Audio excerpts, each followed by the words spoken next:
பொழுது யுக்ஸிரூன் அந்த அளவில் நிறுத்தலில் குறைவு செய்து நஷ்டத்தை ஏற்படுத்துகிறார்கள். இப்ப சிந்திக்க வேண்டிய விஷயம் என்னன்னா, இவங்க பிற மக்களிடத்துல வாங்கும்போது என்ன செய்யறாங்க? கரெக்டா வாங்குறாங்க. இஸ்தௌஃபூன் அப்படின்னா நிறைவாக, ஒரு கிலோனா நல்லா போடு, நிரப்பமா போடு அப்படின்னு ஒரு பழத்தை வைப்பாங்க. இப்படி மற்றவங்க கிட்ட வாங்கினா என்ன நினைப்பாங்க? நம்மளை ஏமாத்திடக்கூடாது, ஒரு கிலோ கரெக்டா இடம் போட்டானா, ஒரு லிட்டர் கரெக்டா இருக்கா, பால் ஊத்திட்டு போனா இடம் போட்டு பார்ப்பாங்க, நிறுத்து பார்ப்பாங்க, அளந்து பார்ப்பாங்க கரெக்டா. மற்றவர்களிடத்தில் வாங்கும் பொழுது கிளீனா வாங்கணும், நம்மளை யாரும் ஏமாத்திடக்கூடாதுன்னு நினைக்கிற இவங்க மற்றவங்களை ஏமாத்துவாங்க. அதாவது தனக்கு ஒரு சட்டம், மற்றவங்களுக்கு ஒரு சட்டம். மற்றவங்களை ஏமாத்தலாம், ஆனா தன்னை யாரும் ஏமாத்திடக்கூடாது. தன்னை யாரும் ஏமாத்திடக்கூடாதுன்றது கரெக்ட் தான், ஆனா நாமளும் பிறரை ஏமாற்றக்கூடாது இல்லையா? இந்த ஏமாற்றுக்காரர்கள் எப்படிப்பட்டவர்கள் என்றால், இவங்க மற்றவங்களை ஏமாத்தவங்களை தவிர நம்மளை யாரும் ஏமாத்திடக்கூடாதுன்றதுல கண்ணு கருத்துமாக இருப்பார்கள். ஆனா மற்றவங்க கிட்ட அணுகுமுறை நேர் மாற்றமா இருக்கும். இது போன்ற பல்வேறு இடங்களில் இந்த மாதிரி விஷயத்தை அல்லாஹ் வன்மையாக கண்டிக்கிறார். இங்க அல்லாஹ் என்ன சொல்ல வர்றான்னா, நீங்க வாங்கும் போது என்ன நினைக்கிறீங்க? உங்களை யாரும் ஏமாத்திடக்கூடாது, கரெக்டா என்ன போட்டுக்கணும், குறைச்சிட்டானோ அப்படின்னு மனசு துடிக்குது. நம்மளை ஏமாத்திடுவானோன்னு பயப்படுறீங்களே, எடையை பாக்குறீங்க, எடை மிஷினை பாக்குறீங்க, மேக்னெட் ஏதாவது இருக்கான்னு பாக்குறீங்களே. இதே மாதிரிதானே மற்றவங்களுக்கும் இருக்கும். மற்றவங்க கிட்ட நீங்க வியாபாரம் பண்ணும் போது உங்ககிட்ட வியாபாரம் பண்றவங்க அதான் நினைப்பாங்க. பாரிஸ்ல போய் ஹோல்சேல்ல வாங்கும் போது நம்மளை ஏமாத்திடக்கூடாதுன்னு நினைக்கிற நீங்க ரீட்டைல வியாபாரம் பண்ணும்போது நீங்க ஏமாத்தலாமான்னு கேட்கிறான். இது போன்ற பல இடங்கள் அல்லாஹ் தஆலா கேட்கிறான். ஒரு ஆயத்துல வருது, அல்லாஹ் தஆலா பயப்படுங்கள், அல்லாஹ்வுக்கு அஞ்சுங்கள் அப்படின்னு அல்லாஹ் தஆலா சொல்லும் பொழுது, சூரத்துல் நிசாவினுடைய துவக்க வசனம் ரொம்ப வித்தியாசமானது. பொதுவாக குர்ஆனில் ஒரு செயல் ஒரு ஆயத்தில் ஒரு முறைதான் இருக்கும். தொழுகையை நிலைநாட்டுங்கள் ஒரு ஆயத்துல எத்தனை தடவை இருக்கும்? ஒரு தடவை இருக்கும். ஜகாத்தை வழங்குங்கள் ஒரு ஆயத்துல ஒரு தடவை இருக்கும். ஆனால் அல்லாஹ்வுக்கு அஞ்சுங்கள் என்ற வார்த்தை மட்டும் குர்ஆனில் ஒரு ஆயத்திலே எத்தனை தடவை இருக்கும்? 2 தடவை இருக்கும், 3 தடவை கூட இருக்கும். ஏன் அப்படின்னா அல்லாஹ்வுடைய அச்சம் அவ்வளவு முக்கியம். இந்த சூரத்துல் நிசாவினுடைய ஃபர்ஸ்ட் ஆயத் இருக்கு பாத்தீங்களா, இது நிகாவினுடைய ஹுத்பாலே ஓதப்படும். யா அய்யுஹன் நாஸு தகூ ரப்பக்கும் அல்லதி خلقكم من نفس واحدة وخلق منها زوجها وبث منهما رجالا كثيرا ونساء. கேள்விப்பட்டீங்களா? கேட்டவங்க நிகா ஹுத்பா ஓதுற மாதிரி இருக்கும். வத்தகுல்லாஹ அல்லதி தஸாஅலூன பிஹி வல் அர்ஹாம். திருப்பி வத்தகுல்லாஹ் யா அய்யுஹன் நாஸு தகூ, இத்தகுனா அல்லாஹ் வஞ்சுங்கள் அப்படின்னு அந்த எடுத்த எடுப்பிலேயே சொல்லிட்டு திருப்பி சொல்றான் அல்லாஹ் வஞ்சுங்கள்.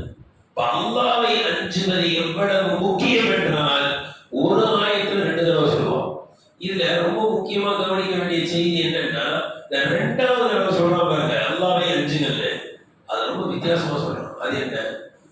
வத்தகுல்லாஹ் அல்லதி தஸாஅலூன பிஹி, யாரை முன்வைத்து நீங்கள் கேட்கிறீர்களோ அந்த அல்லாஹ்வை அஞ்சுங்கள். என்ன சொல்றாங்க? யாரை முன்வைத்து நீங்கள் கேட்கிறீர்களோ அந்த அல்லாஹ்வை அஞ்சுங்கள். அப்படின்னா என்ன அர்த்தம்? அப்படின்னா உங்களுக்கு வர வேண்டியதை நீங்க கேட்கிறீங்க, அப்ப மட்டும் என்ன சொல்லுவீங்க? அல்லாஹ்வுடைய பயம் இல்லையான்னு. உதாரணத்துக்கு ஒரு சொல்ல பாருங்க, ஒருத்தர் நம்ம கிட்ட ஒரு 2000 ஒரு 20,000 வாங்கிட்டு போனார். 2 மாசத்துக்கு தந்துடுற பாய் தான் சொல்லுவாரு இல்லையா? 2 மாசத்துக்கு தந்துடுற 20,000 வாங்கிட்டு போனார். வாங்கிட்டு போய் 2 வருஷம் ஆயிடுச்சு, இன்னும் என்ன செய்யல, கொடுத்த 20,000 வரல. இப்ப நம்ம என்ன செய்வோம்? அல்லாஹ்வுடைய பயம் இருக்கா? கொஞ்சமா அல்லாஹ்வுடைய பயம் தட்டி செய்யல. 2 மாசத்துல தரட் வாங்கிட்டு 2 வருஷம் ஆச்சு, அல்லாஹ்வை பயப்படுறா அப்படின்னு உபதேசம் செய்றீங்களே, அந்த அல்லாஹ்வை நீங்க எப்ப பயப்படுவீங்க? அதான் நீங்க கேட்கிறீங்க, உங்களுக்கு வர்றதை கேட்கிறீங்களே, அல்லாஹ்வை வச்சு அல்லாஹ்வுடைய பேரை சொல்லி அந்த அல்லாஹ்வை நீங்க பயப்படல அப்படின்னா இவர்கிட்ட 20,000 வாங்கிட்டு போய் எத்தனை நாளாய் தரல, 2 வருஷமாய் தரல. இப்போ உபதேசம் செய்யறாங்க அல்லாவுடைய பயம் இல்லையான்னு. இந்த ஆளு இன்னொரு ஆளு கிட்ட 2 லட்சத்தை கடன் வாங்கி 5 வருஷம் ஆச்சு இன்னும் தரல. உனக்கு வர வேண்டிய 20,000 வரலன்னே அல்லாவுடைய பயம் இல்லையா கேட்கிற. நீ 2 லட்சம் வாங்கிட்டு கொடுக்காம இருக்க இன்னொருத்த கிட்ட, அந்த அல்லாவை நீ எப்ப பயப்படுவ? அப்போ உனக்கு ஒரு சட்டம், அடுத்தவங்களுக்கு ஒரு சட்டம். நீ கொடுக்க வேண்டிய 2 லட்சத்தை இன்னும் கொடுக்கலையே, 5 வருஷம் ஆயிடுச்சு தரலையே, அப்ப அல்லாவை பயப்படல. இவருக்கு வர வேண்டியது வரல 20,000, 2 வருஷம் ஆச்சு. அல்லாவோட பயம் இருக்கா உனக்கு இருக்கா? சிந்திக்கிறான். நீ உனக்கு வர வேண்டியது இது வந்து பார்க்கலாம். கணவன் மனைவி பார்த்து அல்லாஹ் பயந்துக்க அப்படின்வாங்க. அந்த அம்மா உங்களுக்கு அல்லாஹ் பயம் இருக்கா? இப்படி மற்றவங்க யாரை பார்த்தாலும் அடுத்தவனுக்கு என்ன செய்யுது, அடுத்தவனுக்கு இறையச்சமே இல்லையே, அல்லாவுடைய பயம் அவனுக்கு இல்லையே, அல்லாவுடைய பயம் இவனுக்கு இல்லையே. அல்லாஹ் சொல்றான் உனக்கு இல்லையே, நீ அல்லாஹ் விடு. அடுத்த நபர்கிட்ட கேட்கும் போது எனக்கு செய்ய வேண்டிய கடமைகள் நீ செய்ய மாட்டேங்கிற. கணவன் கேட்கிறார் மனைவியை பார்த்து உனக்கு அல்லாவுடைய பயம் இருக்கா? மனைவி கணவனை பார்த்து எனக்கு செய்ய வேண்டிய கடமையை நீங்க செய்ய அல்லாவுடைய பயம் இருக்கா அப்படின்னு நீங்க கேட்க, அடுத்த நபர்களை பார்த்து கேட்கிற நீங்க அல்லாஹ் பயப்படுங்க. அடுத்தவங்களுக்கு ஒரு சட்டம் உங்களுக்கு ஒரு சட்டமா என்பதா அல்லாஹ் தஆலா கேட்கிறான். இதே போன்று இன்னொரு வசனத்துல பார்க்கலாம். வலா தயம்மமுல் கபீஸ மின்ஹு துன்ஃபிகூன வலஸ்தும் பிஆஷிரிஹி இல்லா துன்ஃபிகு ஃபீ. எவ்வளவு அழகா புரிய வைக்கிறான் பாருங்க. ஒரு நியாயமா சிந்திக்க சொல்றான் அல்லாஹ். நீங்களா இருந்தா இப்படி பண்ணுவீங்களா? ஒரு பொருளை வாங்குறீங்க, வாங்கும் போது ஏமாத்திடக்கூடாதுன்னு நினைக்கிறீங்களே, அதே மாதிரி தானே அடுத்த நபருக்கு நினைக்கணும். அல்லாஹ் இன்னொரு ஆயத்துல எப்படி சொல்றான் பாருங்க. யாராவது உங்ககிட்ட வந்து ஏதாவது யாசனம் கேட்டா, ஒரு மிஸ்கின் வந்து ஏதாவது கேட்கிறாரு, அப்ப நீங்க அவர்களுக்கு தர்மமாக கெட்டு போன பொருள், மட்டமான பொருளை பார்த்து என்ன செய்யறீங்க, கொடுக்காதீங்க. ஒண்ணு இருக்குது, அவர்கிட்ட இருக்கிறதே என்னதான் சொல்லுங்க, அதுதான். அப்ப அது கொடுக்கலாம். அது வேற. அல்லாஹ் சொல்றது என்னன்னா வலா தயம்மமுன தேடி எடுக்கிறது, கபீஸ இருக்கு துன்ஃபிகூன் செலவு செய்ய, அல்லாஹ்வுடைய பாதையில செலவு செய்யறதுக்கு கேட்டவங்களுக்கு கொடுக்கிறதுக்கு எதை தேடுறாரு? பழசு கெட்டு போனதா பார்த்து தேடி எடுக்கிறாரு. அல்லாஹ் சொல்றான் உங்ககிட்ட அவர் கேட்டாரு, நீங்க பழச கொடுக்குறீங்க, கொஞ்சம் சிந்திச்சு பாருங்க. வலஸ்தும் பிஆஷிரிஹி இல்லா துன்ஃபிகு ஃபீ. உங்களை அல்லாஹ் கொடுக்கிற இடத்துல வச்சிருக்கான், அவரை கேட்கிற இடத்துல வச்சிருக்கான். கொஞ்சம் மாத்தி சிந்திச்சு பாருங்க. உங்களை கேட்கிற இடத்துல வச்சு நீங்க கேட்டு இந்த மாதிரி மட்டமான பொருளுக்கு உங்க கையில கொடுத்தா எப்படி வாங்குவீங்க? நீங்க கேட்டுட்டோம், கொடுக்கிறாரு. வலஸ்தும் பிஆஷிரிஹி இல்லா துன்ஃபிகு ஃபீ. கண்களை மூடிக்கொண்டு தானே வாங்குவீர்கள், வெட்கத்தோடு தானே வாங்குவீர்கள். இதே நிலைமை அவருக்கு இருக்கும்னு கேட்கறாங்களா? இன்னைக்கு பாக்குறோமா இல்லையா? வீட்டுல கதவை தட்டி ரமலான் போயிருச்சு, ரமலான் போன பிறகு ஒரு 9 மணிக்கு 8 மணிக்கு அம்மா பசிக்குதுமா ஏதாவது தாங்க யாராவது கேட்டா, நம்மளும் சரி நம்ம மனைவி அதை விட மணி எதை தேடுவாங்க?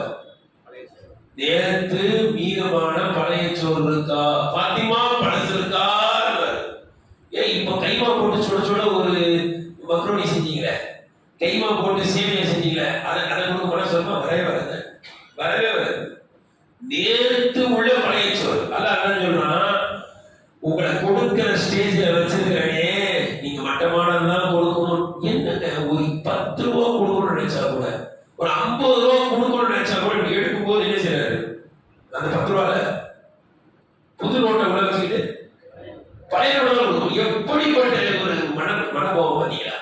அல்லாஹ் சொல்றான் கொடுக்கணும்னு வரும்போது இருக்கிறதே மட்டமா தூக்கி கொடுக்குறீங்களே, பழைய சொத்தை கொடுக்குறீங்களே, கிழிஞ்சு போனதை கொடுக்குறீங்களே. கொஞ்சம் சிந்திச்சு பார்க்க வேணாமா? அந்த இடத்துல நீங்க இருந்தா, நீங்க இப்படி கேட்டு உங்களுக்கு யாராவது இப்படி கொடுத்தா எப்படி இருக்கும் உங்களுக்கு? செஞ்சு பார்க்கலாம்.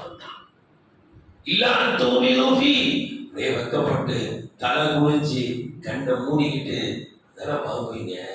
அந்த மாதிரிதான் அவருக்கு இருக்கும். இந்த ஆயத்தை எப்ப இறங்குது அப்படின்னா, மதீனாவுல அஸ்ஹாபு சுஃபா திண்ணை தோழர்கள் இருப்பாங்க இல்லையா, அவர்களுடைய சட்டமே என்ன தெரியுங்களா? அதுதான் மதீனாவில் திறக்கப்பட்ட முதல் மதரசா அஸ்ஹாபு சுஃபா. சட்டம் என்ன தெரியுங்களா? எவ்வளவு பசிச்சாலும் அவர்களாக சென்று யாரிடத்தில் என்ன செய்யக்கூடாது, எதையும் கேட்கக்கூடாது. பசிக்குது சாப்பாடு கொண்டு வாங்க,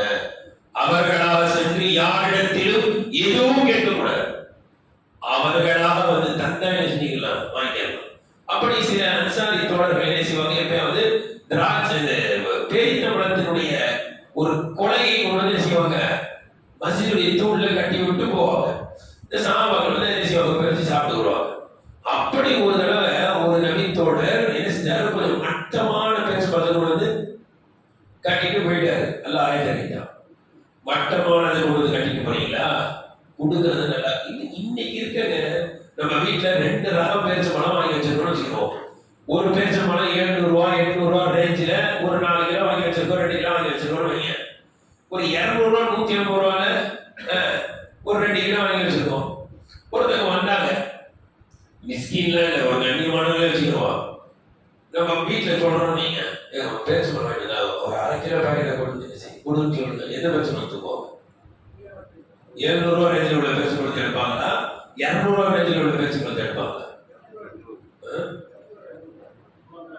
எல்லா வீட்லயும் கூட இருக்காங்க, யாருமே 700 சொல்ல மாட்டேங்க. இந்த மனசை மாத்தவங்க அப்போ கூட ரொம்ப யோசிப்பாங்க, நமக்கு வர மாதிரி உள்ள பணக்காரங்க தான் கொடுப்பாங்க, நமக்கு லாபம் இருக்கணும் அப்பதான் ஏதாவது கொடுப்பாங்க, நமக்கு அவரை வச்சு காரியம் நடக்குமா அப்படின்னு பார்ப்பாங்க. மனசு வர மாட்டேங்குது. அல்லாஹ் சொல்றான், உங்களை அந்த இடத்துல வச்சு செஞ்சு பாருங்க, உங்களுக்கு கண் கூட தெரியுது. நல்ல பேரிச்சம்பழம் இருக்கு, கொஞ்சம் மட்டமான பேரிச்சம்பழம் இருக்கு. நீங்க கேட்கறீங்க, அவங்க மட்டமானத்தை கையில கொடுத்தா உங்க கண் என்னதான் பார்க்கும், நல்ல பேரிச்சம்பழம் அதை கொடுக்க மாட்டாரு. நினைப்பீங்களா இல்லையா? அந்த மாதிரிதான் அதை ஏன் நினைப்பான், ஏன் நீங்க மட்டமானத்தை கொடுக்குறீங்க அப்படின்னு தான் கேட்கறான். இதே போல இன்னொரு ஆயத்துல வருது, وَلْيَخْشَى الَّذِينَ لَوْ تَرَكُوا مِنْ خَلْفِهِمْ ذُرِّيَّةً ضِعَافًا خَافُوا عَلَيْهِمْ. அல்லாஹ் எவ்வளவு அழகா இருக்கிறான் பாருங்க. உங்களில் ஒருவர் மரணிக்கிறார், அவர் மரணிக்கின்ற தருவாயில் லிஆஃபன் அப்படின்னா லஈஃப்ல இருந்து வந்தது. லஈஃப்னா எதுன்னு சொல்லுவாங்க, வீக், பலவீனம்னு சொல்லுவாங்க. லிஆஃபன்னா பலவீனமான குழந்தைகளை விட்டு விட்டு மரணிக்கிறார் அப்படின்னு அர்த்தம். பலவீனமான குழந்தைகளை இன்னும் சம்பாதிக்க ஆரம்பிக்கல, இப்பதான் எல்கேஜி, இப்பதான் யூகேஜி, இப்பதான் 5th ஸ்டாண்டர்ட், இப்பதான் 9th ஸ்டாண்டர்ட், இப்படிப்பட்ட பிள்ளைகளை விட்டுட்டு உங்களில் ஒருவர் மரணித்தால் எப்படி பயப்படுவீங்க? எவ்வளவு பயம், எவ்வளவு மனசு துடிக்கும். அல்லாஹ் என் பிள்ளைங்க எல்கேஜி படிக்குது, யூகேஜி படிக்குது, ஆனா நான் மௌத்தா போயிடும் போல தோணுதே அல்லாஹ். எல்லாம் என் பிள்ளைகளுடைய நிலைமை என்ன ஆகும் தெரியலையா அல்லாஹ், என் பிள்ளைகளை யாரும் பாதுகாப்பான்னு தெரியலையா அல்லாஹ். எப்படி பயப்படுவீங்க, எப்படி உள்ள துடிக்கும். அதை சொல்லிட்டு எல்லாம் சொல்றான், எனவே நீங்கள் அனாதையின் குழந்தையின் விஷயத்திலும் பயந்து கொள்ளுங்கள். அல்லாஹ் அனாதை பிள்ளையுடைய விஷயத்திலையும் அல்லாஹ் பயப்படுங்க. அந்த அனாதை யாரு சொல்லுவாங்க, கூட சொல்லிடுவோம், அனாதை யாரு சொல்லுவாங்க, சின்ன குழந்தையா இருக்கும் போதே அவங்க அத்தை மௌத்தா போயிட்டா அனாதை, அம்மா மௌத்தா போயிட்டா என்ன சொல்ல மாட்டாங்க, சொல்லுங்க, அனாதை சொல்ல மாட்டாங்க. ஆனா இதுக்கு நேர் மாற்றம் சொல்லணும். மனிதன் அல்லாத உயிரினத்துல அம்மா மௌத்தா போனதான் யாரு, அந்த உயிரினா என்னது, அனாதை. ஆட்டுக்குட்டி இருக்கு, அந்த ஆட்டுக்குட்டியுடைய தாய் மௌத்தா போயிடுச்சு வைங்க, அந்த ஆட்டுக்குட்டி என்ன சொல்லுவாங்க, இந்த ஆட்டுக்குட்டி அனாதையா போயிடுச்சுன்னு. ஒரு கன்று குட்டி, ஒரு மாடு அம்மா மௌத்தா போயிடுச்சுன்னு வைங்க, அந்த கன்று குட்டி என்ன சொல்லுவாங்க, அனாதை. கடா குட்டி, ஆண் ஆடு, ஆண் மாடு, காளை, அது மௌத்தா போயிடுச்சு என்ன சொல்ல மாட்டாங்க. ஆனா மனுஷன்ல நேர் மாற்றம், அத்தா மௌத்தா போனதா அனாதை, அம்மா மௌத்தா போனா அனாதைன்னு சொல்ல மாட்டாங்க. ஏன் தெரியுங்க, காரணம் தெரியுமா? இந்த பிள்ளைக்கு சம்பாதிச்சது யாரு, மனுஷன் இல்ல, அத்தாதான். அவன் என்ன அர்த்தம் சொல்லுங்க, மனைவியை வேலைக்கு அனுப்பக்கூடாதுன்னு தெரியுது, சம்பாதிச்சு கொடுக்குற பொறுப்பு யாரு, அத்தா. அதுதான் ஆம்பளைக்கு தான் சம்பாதிச்சு கொடுக்குற பொறுப்பு. ஆனா இது நேர் மாற்றம். மனிதன் அல்லாத எந்த ஜீவராசிகளும் எடுத்துங்க, அந்த குஞ்சிகளுக்கு இறையை கொடுக்குற பொறுப்பு யாரு, கோழி குஞ்சு. எது கூடவே போகும், சேவல் கிளி போகுமா, கோழி கிளி போகுமா? கோழி கிளி தான் போகும். நிறைய பேருக்கு சேவலுக்கு கோழி வித்தியாசம் தெரியாது. இப்படி கேட்பாங்க, உங்க வீட்டு சேவல் எங்க வீட்டுல இருந்து முட்டை போட்டா யாருன்னு கேட்பாங்க. சேவல் முட்டையே போடாது, உங்க வீட்டு சேவல் எங்க வீட்டுல இருந்து எப்படி முட்டை போடும்? சரி, நான் சொல்ல வந்தது, அந்த கோழி என்ற அந்த பெண் தான் என்ன செய்யும், குஞ்சுகளை பாதுகாத்து எல்லா இரணங்களை சேகரிச்சு தரும். இதே போல நீங்க மாடு எடுத்துங்க, பசுமாட்டோட தான் என்ன செய்ய கல்லூரி போயிட்டு கால மாடு முன்னாடி போகுமா? போகாது. தாய் தான் பொறுப்பு. ஒரு ஆட்டுக்குடி பார்த்தீங்கன்னா என்ன செய்யும்? பெண் பால் கொடுக்குதுல தாய், அது பின்னாடியே தான் சுத்தம். அது கடைக்குடியோட என்ன செய்யாது? போகாது. இதுக்குரிய சொல்ல வர்றதால என்ன சொல்ல வராங்கன்னா, நீங்க வஃபாத்தாகிறீங்க, அந்த நேரத்துல உங்களுக்கு சின்ன சின்ன பிள்ளைகளை விட்டுட்டு போறீங்க. சம்பாதிச்சு கொடுக்குற பொறுப்புல நீங்க இருக்கிற நீங்க மூத்தா போறீங்க. இப்ப எவ்வளவு மனசு துடிக்கும், யாரெல்லாம் நான் மூத்தா போயிற மாதிரி தெரியுது, யாரெல்லாம் எல்லாம் என் பிள்ளைங்களுக்கு யார் ஃபீஸ் கட்டுவாயா, என் பிள்ளைகளை யார் படிக்க வைப்பாயா, எல்லாம் என் பிள்ளைங்களுக்கு யார் சோறு போடுவாயா அப்படின்னு பயப்படுவீங்களே. அனாதையுடைய விஷயத்திலேயே உங்களுக்கு அந்த அலட்சியம். அனாதைகள் யார் ஏமாத்த நினைக்கிறீங்க? அனாதையான குழந்தைகளை யார் ஏமாத்துறான்னா, வெளியிடத்துல வந்து யாரும் ஏமாத்த முடியாது, வீட்டில் இருக்கிற சொந்தக்காரங்க ஏமாத்தும். யாரு? அந்த அனாதையுடைய அத்தா முதலிடல அப்படி சொந்த அண்ணன் தான் ஏமாத்தும். அந்த அனாதையுடைய அத்தா இருக்கிற அத்தாவுடைய சொந்த தம்பி தான் ஏமாத்தும். அண்ணன் பிள்ளைங்க ஆச்சே, அவங்க காசு பணம் ஆச்சே, பயப்பட மாட்டான். தெரியவா போகுது சின்ன பிள்ளை, அண்ணன் இடத்துல ஒரு ஆடையை போடுறது. தம்பி பசங்க ஆச்சே, கொஞ்சம் கூட இடம் கிடையாது, இந்த தெரியாம போது எவ்வளவு விட்டு கூடாதுன்னு அப்படின்னு அங்க கொஞ்சம் இடத்த சேர்த்து கட்டுறது. கேட்டா இன்னும் எங்க இடத்த நீங்க நான் சின்ன பிள்ளைய இருக்கும்போது உன்னை கவனிச்சது யாரு, ஸ்கூலுக்கு முன்னே விட்டது யாரு, கேள்வியில இருக்கக்கூடாது அப்படின்னு நான் சொல்லுது. ஏன்னா சின்ன வயசுல கொஞ்சம் பார்த்தாமா. அல்ல சொல்றான், அவங்க அத்தா மூத்தா போகுது எவ்வளவு துடிச்சிருக்கும். என் பிள்ளைகளை ஏமாத்திடுவாங்களோ, என் பிள்ளைகளுக்கு யார் கவனிப்பான்னு. இதே நிலையை உங்களை வச்சு செஞ்சீங்க. உங்களுக்கு சின்ன பிள்ளைகளுக்கு நீங்க மூத்தா போன எப்படி அழுதுருப்பீங்க, எப்படி துடிச்சிருப்பீங்க. இதே மாதிரி அவங்க அத்தா துடிச்சிருப்பாரு. இதே மாதிரி அவங்க அத்தாவுடைய உள்ள படாத பாடுபட்டிருக்கும். என் பிள்ளைகளை யாரும் ஏமாத்திடுவாங்களே தெரியலையே, நான் சொத்தை மெத்த விட்டுட்டு போனா கூட அதை ஒழுங்கா என் பிள்ளை கொடுப்பாங்களான்னு தெரியலையே, எவ்வளவு பயந்துருப்பீங்க. உங்களுக்குன்னா எவ்வளவு பயம் இருக்கும், அதே பயம் தானே அவங்க அக்காக்கு இருக்கும். ஏன் சிரிக்க மாட்டீங்க, ஏன் ஏமாத்த பாக்குறீங்க என்று அல்லாஹ் தஆலா கேட்கிறார். ஹதீஸ்ல கூட அழகாக வருது, லா துத்இமுஹும் மிம்மா லா தஅகுலூன். நீங்க சாப்பிடாததே நீங்க வந்தவங்களுக்கு கொடுக்காதீங்க. உங்களால சாப்பிட முடியாது, அதை எப்படி மனசார கொடுக்குறீங்க? ஒருத்தங்க வீட்டுல இருக்கிறதே பழைய சோறு தான், என்ன செய்யல புதுசா ஆக. இப்போ ஒருத்தவங்க கேட்கிறாங்க, என்ன செய்யலாம், இப்ப இவரு கொடுக்கலாம், ஏன்னா இவர் சாப்பிடுறதுக்கு இருக்கு. இப்படி என்ன சொல்ல வரான்னா, உங்களுக்கு ஒரு சட்டம், ஒரு சட்டம், இது வைக்காதீங்க. உங்க இடத்துல நீங்க வச்சு சிரிச்சு பாருங்க ஒவ்வொரு நேரத்திலையுமே. ஹதீஸ்ல எவ்வளவு அழகா ரசூல் சொல்றாங்க தெரியுங்களா? உங்களில் ஒருவர் பரிபூர்ணமான ஈமான் உடையவராக எப்ப ஆக முடியும் தெரியுங்களா? உங்களுக்கு விரும்புவதை நீங்கள் மற்றவர்களுக்கு விரும்பினால் பரிபூர்ணமான ஈமான் உள்ளவராக ஆகுவீர்கள். உங்களுக்கு விரும்புவதை நீங்க மற்றவர்களுக்கு விரும்பல, உங்களுக்கு எதை விரும்ப மாட்டீங்களோ அதை மற்றவர்களுக்கு விரும்புறீங்கன்னா இன்னும் நீங்க முழுசா முன்னின ஆவலன்றத சொல்ல. உதாரணத்துக்கு ஒரு சின்ன தவறு நான் செய்யறேன், நான் ஒரு தப்பு செஞ்சிட்டேன், என்னை எப்படி கரெக்ஷன் பண்ணணும்னு நினைப்போம். நான் ஒரு தப்பு பண்றேன், என்ன வந்து கரெக்ஷன் பண்றாங்க, அதை எப்படி பண்ணணும்னு நினைப்பேன். மன்னிச்சு இல்ல, கரெக்ஷன் பண்ணணும்ல, அப்புறம் திருந்துவேன். அன்பான முறையில தனியா கூட்டு போய் மெதுவா அன்பா இப்படி சொல்றதான் நான் விரும்புவேன். 4 பேரை முன்னாடி வச்சுக்கிட்டு சொல்றிய செஞ்சிய மண்டையில மூளை இருக்கா, களிமண் இருக்கா, அறிவட்ட மாதிரி பண்ற, இப்படி செய்யாத, இப்படின்னு அதிகாரத்தோட யாராவது சொன்னா எனக்கு எப்படி இருக்கும், மனசு உடையுமா இல்லையா? நான் திருந்தணும்னு நினைப்பேனா? நான் இப்படி சொல்லிட்டு போறாரு, 4 பேர் முன்னாடி எல்லாரும் முன்னாடி வச்சுட்டேன் அப்படி நினைப்போமா இல்லையா? ஆனா இது மாதிரி அவரும் நினைப்பாரு. நான் மட்டும் அடுத்த ஆளை கரெக்ஷன் பண்ணும்போது எல்லாம் பண்ணுவோம், இன்னொரு பண்ணு மண்டையில மூளை இருக்கா இல்ல அல்ல கனிமொழி வச்சு படைச்சானா அப்படின்னு நான் மட்டும் மத்தவங்களை கரெக்ஷன் பண்ணலாமா? இதே மாதிரி என்ன கூட்டி யாராவது சொன்னா நான் ஒத்துக்கிறோம்னா? நான் அந்த இடத்துல இருந்தா என்ன நடக்கும்? அதே மாதிரி இப்படி கூட செஞ்சுக்கலாம். முதலாளியா இருக்கிறவங்க தன்னை கொஞ்சம் எங்க வச்சு நினைச்சு பார்க்கணும், தொழிலாளியா நினைச்சு பார்க்கணும். தொழிலாளியா இருக்கிறவங்க எங்க வச்சு நினைச்சு பார்க்கணும், முதலாளியா கூட வச்சு நினைச்சு பார்க்கணும். உதாரணத்துக்கு ஒருத்தர் தொழிலாளி கரெக்டா 8 மணிக்கு வந்துருக்குங்க, சாயந்தரம் 6 மணிக்கு போங்கன்னு யார் சொல்றா?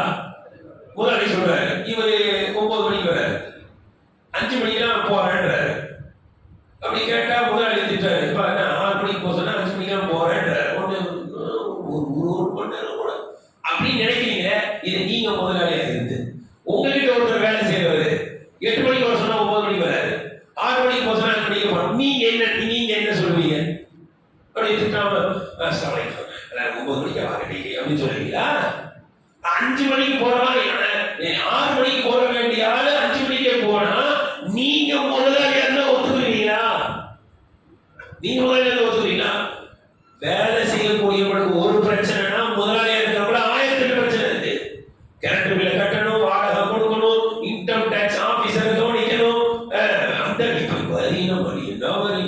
வரியை கட்டணும், உங்களுக்கு சம்பளமும் கொடுக்கணும், அவர் குடும்பத்துக்கு எடுத்து போகணும். உண்மையே சொல்றேன், ஒரு முதலாளி சொன்னாரு, என்கிட்ட வேலை செய்யறவங்களுக்கு சம்பளத்தை கொடுத்துருவேன், அந்த சம்பளத்தை என் வீட்டுக்கு என்ன எடுத்துட்டு போக முடியாது. அவ்வளவு செலவு, அவ்வளவு டைட்டு. அதே போல கொஞ்சம் முதலாளியா இருக்கிறவங்க என்ன செய்யணும்? தொழிலாளிகளா நினைச்சு கூட பார்க்கணும். கொஞ்சம் நான் தர சம்பளம் கசைக்கு புடிச்சிட்டு தரனே, இதே சம்பளத்துக்கு நான் இருந்தா என் வண்டி ஓடுமா, என் குடும்பம் ஓடுமா? இந்த சம்பளத்துக்கு அந்த ஆள் என்ன செய்வான்? ஃபீஸ் கட்ட முடியுமா அவரால? நான் ஏன் பிள்ளைய படிக்க வைக்கணும்னு நினைக்கிற மாதிரி அவரை ஒரு பிள்ளைய படிக்க வைக்கணும்னு நினைக்க மாட்டாரா என்று தன்னை அந்த இடத்துல வச்சு சிந்திக்கணும். இன்னைக்கு அது மட்டும் இல்லைங்க, தன்னை அந்த இடத்துல வச்சு சிந்திக்கிறதுக்கு பேர் தான் சொல்லுவாங்க நியாயம் நேர்மைன்னு சொல்லுவாங்க. இன்னைக்கு இந்த நியாயம் நேர்மை சுத்தமா செத்து போச்சு. இவருக்கு தனிச்சட்டம், மற்றவங்களுக்கு தனிச்சட்டம். உதாரணத்துக்கு சொல்ற பாருங்க, நம்மளாம் ஒரு 7 வருஷத்துக்கு முன்னாடி ஆவடி வீட்டு செய்திகள் இருந்தோம். அங்கிருந்து வரும் சென்ட்ரல் வந்து இறங்கும் போது இறங்கிறதுக்கு முன்னாடி யார் ஏறுவா சொல்லுங்க? அரக்கோணத்துக்கு போறவங்க, திருவள்ளூருக்கு போறவங்க என்ன செய்வாங்க? ஏறுவாங்க. இறங்குற உடனே என்ன செய்வாங்க? ஏறுறவங்க அறிவு நம்மளுக்கு இறங்குறவங்க முதல் வழி கொடுக்குறேன், அதுக்குள்ள ஏறுறீங்க, இறங்க விடுங்க அப்படின்னு உரிமையோட கத்திக்கிட்டே திட்டிக்கிட்டே இறங்குவார். இந்த ஆளு பாரிஸ்ல போய் சாமான் வாங்கிட்டு திருப்பி அரக்கோணத்துக்கு போறதுக்கு இந்த ஆளு ஏறுவார் பாருங்க. 1.5 மணி நேரத்துல எப்படிதான் பரவாயில்ல தெரியாது. இவரு வந்து ஏறும்போது எப்படி ஏறுவாரு சொல்ல மாட்டீங்க. இறங்கவுடா இந்த ஆள் ஏறுவோம். அவன் என்ன 1 மணி நேரத்துக்கு பேசுற முன்னாடி பேசுற சட்டை யாருக்கு? அது மத்தவங்க. படம் 1 மணி நேரத்துல மாத்திரையா சட்டத்துல அது சீட்டை பிடிக்கணும்ல, உட்காரணும்ல, லேட்டா யாருன்னா சீட் கிடைக்காதுல்ல, திருவள்ளூர் வரைக்கும் நின்று போக முடியுமா? அப்பா நீங்க இறங்கும்போது யாரும் அந்த சிந்தனை தானே. உங்களுக்கு ஒரு சட்டம் அமர்த்தப்படுச்சு, கொஞ்சம் நிதானிக்கிறது இல்லை. நான் ஏறும்போது இப்பதான் ஏறுவேன், ஏறாச்சு சீட்டை பிடிக்க ஏறாங்க, கொஞ்சம் அப்படி நீங்க வளர்ந்து கூட போயிடலாம். ஆனால் சட்டம் அடுத்தவங்களுக்கு பேசும்போது வாய்க்கிலேயே பேச முடியுது. அறிவு கட்டணும், இறங்குறதுக்கு வெளியே போடா யாரா பாரு அப்படின்னு இந்த மாதிரி இன்னொரு பார்க்கலாம். இந்த லாரியில போறவங்க சைக்கிள் வந்து போறாங்க, லாரி போதும், லாரி யாராச்சும் போயிட்டு உடச்சிட்டு லாரிக்காரன் மோசமானவங்க. இந்த லாரிக்காரன் இருக்கான ஏற்றி கூட போயிடுவான், பொறுக்கிடுவான். இந்த ஆள் ஒரு நாள் லாரியில் ஏறி உட்காந்துருக்காரு, இவங்க கூட சாமான் ஏற்றிக்கிட்டு. இப்ப இந்த ஆள் யாருவா? சைக்கிள்ல போன, சைக்கிள்ல போறான், சைக்கிள்ல இடிச்சா லாரி வச்சுக்கிறோம். இவன் சைக்கிள்ல போகும்போது லாரிக்காரன் திட்டுறான், இவன் லாரி ஏறி உட்காந்துட்டா சைக்கிள்ல போறவன திட்டுறான். லேசா தட்டினா தாங்குவானா, செத்து போனமா, எப்படி போறது பாருங்க. என்ன ஒருவே இதே மாதிரி ஒருத்தன் வந்து தன்னுடைய மகளை திருமணம் செஞ்சு அனுப்பி வைக்கிறான். தன்னுடைய மகளுக்கு திருமணம் செஞ்சு அனுப்பி வைக்கிறாங்க. அனுப்பி வைக்கிற தந்தை என்ன நினைப்பாரு? என் புள்ள சொல்றது வருமா கேட்கணும் அப்படின்னு நினைக்கிற இவரு என்னைக்காவது கொண்டாடி சொல்லி இவரு கேட்டுப்பாரு? சொல்ல மாட்டீங்க. தாமக சொல்ல யாரு கேட்கணும்னு நினைக்கிறோம்? மருமகள் கேட்கணும்னு நினைக்கிறோம். என் பிள்ளை ஏதாவது வாங்கி கேட்டா வாங்கி கொடுக்கணும், எங்கேயாவது வெளியில கூட்டு போக சொன்னா கூட்டு போகணும். என்னைக்காவது என் வீட்டுக்கு எங்க அத்தா வீட்டு கூட்டு, எங்க அம்மா அத்தா வீட்டு கூட்டு போக சொல்ல மாட்டாங்க, அம்மா வீட்டு கூட்டு போக சொல்லுவாங்க. அம்மா வீட்டு கூட்டு போகன்னு சொன்னா மருமகள் என்ன செய்யணும்? உடனே கூட்டு வரணும்னு நினைக்கிற இவரு பொண்டாட்டியை கூட்டு போவாரா? பொண்டாட்டி சொல்ல கேட்பாரா? கிடையாது. அப்ப என்ன? தனக்கு ஒரு சட்டம், மற்றவங்களுக்கு ஒரு சட்டம். இவங்க மருமகன் கேட்கணும், இவங்க பிள்ளை சொல்ல, ஆனா இவரு கேட்க மாட்டேன். இதே மாதிரி அந்த அம்மா என்ன நினைக்கும்? தான் பிள்ளைக்கு கல்யாணம் ஆகி போயிட்டாங்க, என்ன நடக்கும்? என் பிள்ளை சொல்ல மருமகன் கேட்கணும். அப்படி மருமகன் கேட்டாருன்னா அந்த மருமகன் என்ன சொல்லுங்க மாமியாரு? தங்கமான மருமகன், நல்ல மருமகன். ஆனா வீட்டுக்கு வந்த மருமக, அந்த மருமகன் சொல்ல யார் கேட்க கூடாது? தான் மகன் கேட்க கூடாது. கேட்டான் வைங்க, ஏங்க உங்க புள்ள சொல்ல மருமகன் கேட்டா நல்ல மருமகன் சொல்றீங்க. வீட்டுக்கு வந்த மருமகன் சொல்ல உங்க பையன் கேட்டா என்ன சொல்றீங்க? நல்ல பையன் பொண்டாட்டி சொல்லிக்கிறோம். மோசமானவன், கல்யாணம் ஆனதுல இருந்து தாயை மறந்துட்டான், நீங்க உருப்படி வேடா, அதிசயம் என்ன அவனுக்கு தெரியுமா? பயன் பண்ண ஆரம்பிச்சிட்டீங்க. அவனுக்கும் ஒரு உரிமை இருக்கு. அந்த வீட்டுக்கு வந்த பிள்ளைக்கு ஒரு துணி எடுக்கிறதுக்கு தனியா போகக்கூடாது. இந்த அம்மாவும் அவங்க டேஸ்டுக்கு தான் புருஷனை கூப்பிட்டு போய் ஏதாவது நல்ல அழகான ட்ரெஸ் எடுப்பாங்க, வீட்டுக்குள்ள இருந்து போடுற மாதிரி ட்ரெஸ். இந்த அம்மாவும் கூடவே தனியா போகக்கூடாது மருமகளை. ஆனா தன்னுடைய மகளை கூப்பிட்டுக்கிட்டு மருமகன் தனியா போகணும்னு நினைக்கிறாங்க. மாமியார் துணி எடுக்க கூட வந்து போன கேட்கறது, துணி எடுத்தாச்சா? எடுத்தாச்சு. யார் யார் போனீங்க? அவ வந்தாளா? யாரு? மாமியார. சம்பந்தியா? அவ வந்தாளா? கூடவே வந்துருவா. நீ மட்டும் என்ன பண்ண? நீ கூட ஓடுற. விருந்துக்கு யாரை கூப்பிடுவாங்க? பையனையும் மருமகளையும் பக்கத்து வீட்டுக்காரங்க விருந்து கூப்பிடுறாங்க. கல்யாணம் முடிச்சது புதுசுல விருந்து கூப்பிடுவாங்களே, யாரை விருந்து கூப்பிடுவாங்க? பொண்ணு மாப்பிள்ளை. இந்த அம்மாவும் கூடவே ஓடும், மருமகன் கூடவே ஓட வேண்டியது. ஏன்னா மருமகன் கிட்ட கேட்டுவாங்க, எப்படி மாமியார் ஒழுங்கா வச்சுக்கிதான்னு கேட்டுவாங்க. எவ்வளவு போட்டு வந்திருக்க? நம்ம கேட்டு வாங்கிருக்கோம், 100 தாய், அது தாய், இது தாய். பக்கத்து வீட்டுக்கு கேட்டுவாங்க, எவ்வளவா போட்டு வந்தா? அப்படியே 100 கேட்டு வாங்கிச்சாரு. அப்படி எதுக்கு இந்த கூடவே அவனை துண்டுறது. ஆனா தாம மக கல்யாணம் கொடுத்து கொடுத்துருக்குமே, அங்கே என்ன நினைப்பாங்க? என் மக கூட மாமியார் போக கூடாது. ஒரு இடத்துல அப்படிதான் ஊட்டிக்கு போயிருக்கா. ஊட்டிக்கு போனோடனே இந்த அம்மா இருந்து போன் பண்ணிக்குது. நிறைய இடங்கள்லங்க கெடுக்கிறது, குடும்பத்தை குட்டிச்சோராகிறதே இந்த மாமியார் அம்மா. போன் போடுது, ஊட்டிக்கு போயிட்டீங்களா? போயிட்டோம். அவன் வந்திருக்காளா? யார? இது யதார்த்தம் என்ன ஆயிடுச்சு, அந்த போனு கொஞ்சம் சவுண்டு வெளியே கேட்குது. வெளியே சவுண்டு கேட்குது. வாயை குத்தி கப்பல் இருக்குல்ல, அப்படியே தள்ளி விடுது மலையில இருந்து. ஊட்டி மலை, ஊட்டி மலையை உட்காந்துக்கிட்டு இது என்ன சொல்லி இருந்துட்டு அப்படியே தள்ளி விட்டு வந்துரு. இது விளையாட்டுக்கு தான் சொல்ற வார்த்தை தான், இது சாதாரண வார்த்தை தான். ஆனா குடும்பத்தையும் பிரிச்சிடும். தாமக்கு ஒரு சட்டம், வீட்டுக்கு வந்து மருமகளுக்கு ஒரு சட்டம். கணிதக்குரியவர்களை இதெல்லாம் கொஞ்சம் தள்ளி வைக்கணும். இது இப்பதான் சொல்லுவாங்க அநியாயம், நியாயம், நேர்மை இல்லாத வாழ்க்கை. என்னுடைய மகன் அங்க போனா நல்லா இருக்கணும், சொகுசா இருக்கணும். தன்னுடைய மகனை கல்யாணம் கட்டி கொடுத்து சொல்லுவாங்க, வெட்டவே இல்லாம சொல்லுவாங்க, என் மகனுக்கு சாப்பாடு தெரியாது அப்படின்னு. ஒருத்தர் என் மகனுக்கு சம்பாதிக்க தெரியாது. இதமா சொல்லிருக்கு, என் மகளுக்கு சாப்பாடு தெரியாது, அட்ஜஸ்ட் பண்ணீங்க. அப்படின்னு என் மகனுக்கு சம்பாதிக்க தெரியாது, அட்ஜஸ்ட் பண்ணீங்க. சொல்றது வெட்கம் வேணா? அட பொம்பளை பிள்ளைன்னா என்னங்க செய்யணும்? சமைக்க தெரியணும். ஆம்பளை பிள்ளைன்னா என்ன தெரியணும்? சம்பாதிக்க தெரியணும். அவன் தான் ஆம்பளை, அவன் தான் ஆம்பளை. கிடைக்கக்கூடியவரை தான் பிள்ளைய கல்யாணம் கொட்டி அனுப்பும் போது சமைக்க தெரியாது. நாங்க அப்படிலாம் வளர்க்கல. எப்படி வளர்க்கலையா? சொல்லுங்க, சமைக்கு பழகலையா? நாங்க அப்படிலாம் வளர்க்கலைன்னா என்ன அர்த்தம் தெரியுமா? சோம்பேறியா வளர்த்து வச்சிருக்கோம். சமைக்கிறதுக்கு 4 பேர் இருக்காங்க, அப்படி வெத்தனமா வளர்த்துட்டோம், நீங்களும் ஆள் போட்டு செஞ்சுக்கிறீங்க அப்படின்னு சொல்ற இவங்க வீட்டுக்கு வந்த மருமக என்ன செய்யணும்? எல்லா வேலையும் கிளீனா செய்யணும். என்னங்க நியாயம்? இவங்க பிள்ளை அங்க போய் 7 மணி வரைக்கும் தூங்குமா? என் பிள்ளை 7 மணி வரைக்கும் நாங்க எழுப்ப மாட்டோம். ஆனா வீட்டுக்கு வந்த மருமக காலையில 5 மணிக்கெல்லாம் எழுந்துருமா? என்னங்க சட்டம்? ஆனா இந்த பிள்ளைய 5 மணிக்கு எழுப்பணும், உன் பிள்ளைய அங்க போன இடத்துல 5 மணிக்கு எழுப்புற மாதிரி பழக்க அனுப்பணுமா இல்லையா? அந்த மாதிரி 7 மணி வரைக்கும் தூங்குவாங்க, நியாயம் பேசுவாங்க. இன்னும் ஊடாக காலையிலே 5 மணிக்கெல்லாம் எழுதி எல்லா வேலையும் செய்யணும்னு சொல்றாங்க, அப்படியே அநியாயமா பேசுவாங்க. இந்த மருமகம் கொஞ்சம் 6 மணி வரைக்கும் தூங்கிட்டா அப்படியே இதெல்லாம் ஒரு பிள்ளையா என்னத்தை படுத்து வளர்ந்துருக்காங்க. அது 6 மணி வரைக்கும் தூங்குது, 7 மணி வரைக்கும் தூங்குது, அப்படியே பெரிய தப்பு மாதிரி பேசுவாங்க. அங்க போய் அதை நியாயமா பேசுவாங்க. இதுதாங்க சொல்வாங்க அநியாயம்.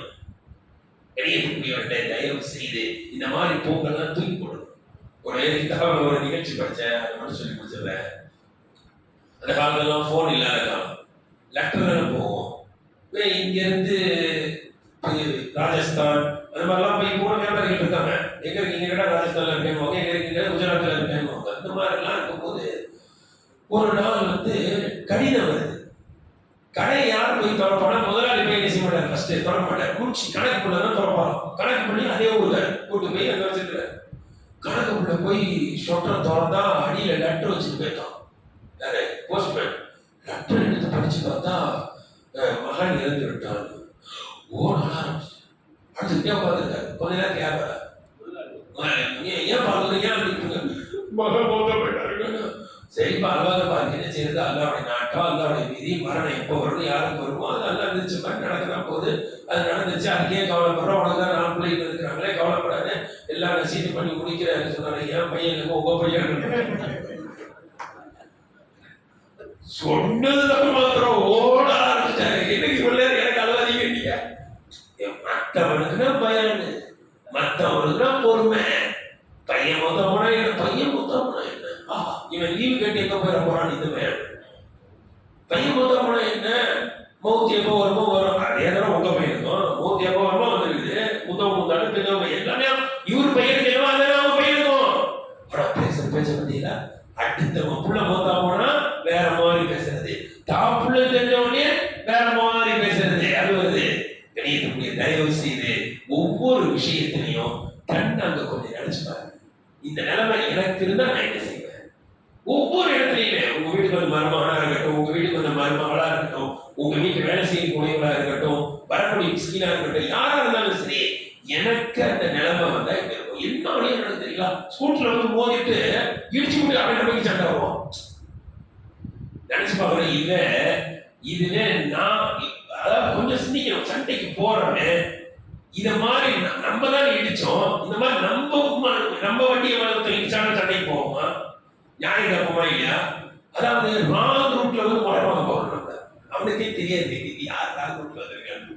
கொஞ்சம் சிந்திக்கணும். நான் எந்த நிலையில இருக்கிறேன், நான் எப்படி நான் எப்படி முறைப்பேன். இன்ஷால்லா செய்யலாமா? என்ன செய்யலாம் சொல்லுங்க. தனக்கு விரும்புவதையே மற்றவர்களுக்கு விரும்ப வேண்டும். நமக்கு ஒரு சட்டம், மற்றவங்களுக்கு ஒரு சட்டம் எப்பவுமே இருக்கக்கூடாது.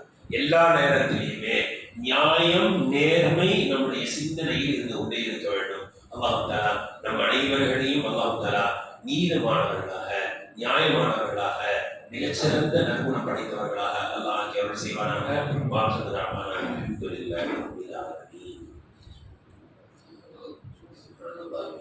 سبحانك اللهم وبحمدك نشهد ان لا اله